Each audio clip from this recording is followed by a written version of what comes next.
哈哈，今日食李記滷味，香港的朋友就會用這個滷味啊，用來開玩笑，因為這個滷味的發音就跟母親的發音有點像，所以我哋就會用滷味嚟開玩笑嚇。咁啊食你滷味啦嚇，咁跟住呢，就會食香腸啊。這個香腸呢，就係我哋朋友嘅親戚做嘅，所以食得好安心。我們超喜歡吃台灣的香腸，就那個皮脆脆的，講到都想流口水。等一下我們會先放在電鍋裡面，先把它煮熟，然後再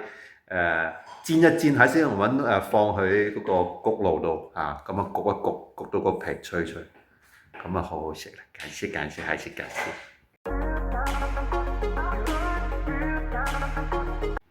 吃晚餐之前就吃了一點點朋友送給我們的花生酥，好好食。跟住然之後一邊食一邊睇 YouTube，睇到一段片好笑嘅，想分享下。就話講咧嗰個女仔咧係佢個阿爸好有錢嘅，就買咗喺美國買咗個島咁樣，咁跟住個女仔就醉酒駕駛咁樣，咁就俾差人捉，跟住佢就同個差人講話：呢個島我嘅。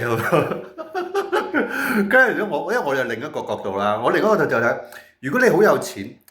成個島都係你，對嘛？如果你真的哇，整個島嶼都是你的，如果你看見有人在你的島嶼隨便小便，你會覺得怎樣？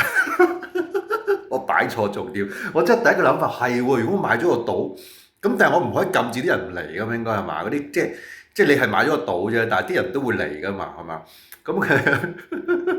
咁但係有啲人可能又會佔咗你啲，即係因為你個島越隨住你個島越嚟越大咧，即係如果佢哋好有錢，你買好多嘢㗎嘛，咁你可能會俾人哋用你個島。咁啊，所以即係因為我唔適合買島，有錢都唔好買島，好笨咧。